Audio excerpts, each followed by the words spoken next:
à medida que você separa a luta econômica, o cotidiano, as necessidades mais prementes de sobrevivência de um processo de politização, você transforma o movimento sindical e popular num mero movimento economicista e alguns partidos numa burocracia, porque não está vinculado aos problemas concretos do povo. Então, ela, dialeticamente, é um erro que as coisas não se separam. Assim como hoje o tema da agricultura em relação ao resto, né, da economia e da sociedade brasileira. Nós não vamos pensar e não podemos pensar um outro projeto para o Brasil se nós não discutirmos a totalidade. E a reforma agrária depende de uma mudança de correlação de forças na política. Né? Não são os sem terra sozinhos que vão fazer a reforma agrária, não há como.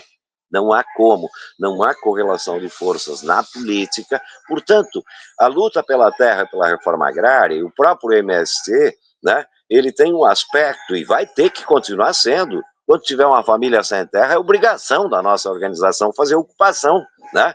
Porque ele surge da categoria sem terra e uma organização que não defende a sua categoria não tem sentido de ser para a categoria, mas, ao mesmo tempo, fazer essa luta concreta com a luta política, e por isso as alianças com toda a sociedade, mas chamaria a atenção, nós temos 70 milhões dos 140 milhões de trabalhadores desse país, né, 70 milhões que está praticamente na informalidade, e mesmo os que não estão na informalidade, grande maioria, né, dos empregos hoje gira em torno de um salário mínimo, um pouco mais, ou seja, há um empobrecimento, uma precarização, e não é só uberização. Uber é 1.700.000 nesse país, e o restante? São trabalhadores, trabalhadoras precários. Nós vamos ter que dialogar com as categorias organizadas historicamente e com toda essa população. Né? O tema da reforma agrária é um tema estratégico para o Brasil. E, evidentemente que nós, quando decidimos, Antônio e Glauco, plantar 100 milhões de árvores, tenho dito, nós sabemos que nós não vamos resolver a crise ambiental.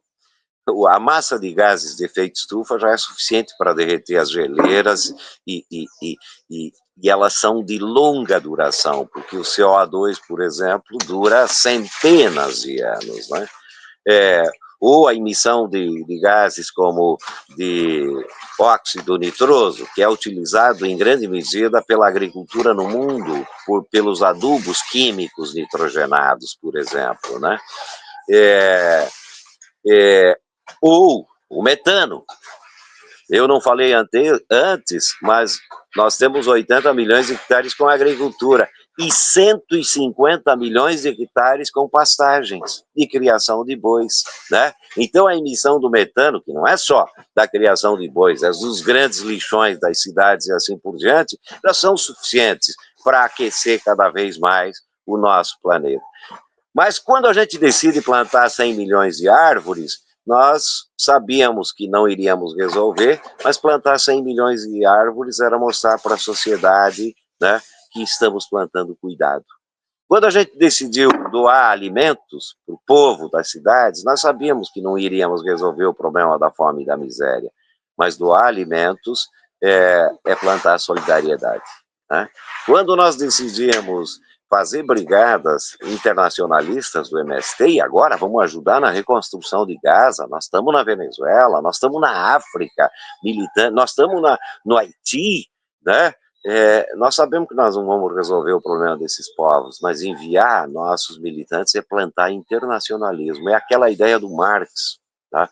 Nós nos fazemos ao fazermos as coisas. E aí esse é o debate que a gente quer.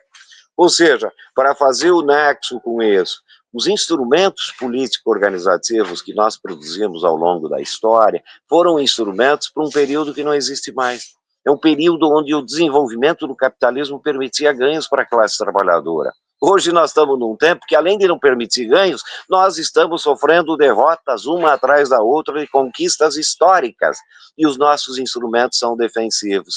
E isso se vincula com esse tema que nós tratamos antes de conjuntura política, que é um problema, sim, do governo Lula, mas é um problema das esquerdas, que nós precisamos refletir profundamente, sem auto-chicoteamento, não é disso que se trata. Os instrumentos que nós temos são os melhores que nós temos, né? Não adianta cair num idealismo, mas eles não dão conta de organizar as classes trabalhadoras e fazer os enfrentamentos que nós precisamos nesse tempo histórico, né? E isso diz respeito também ao MST, que também é desse outro tempo histórico e vai precisar permanentemente se reconfigurar para fazer os novos enfrentamentos da atualidade.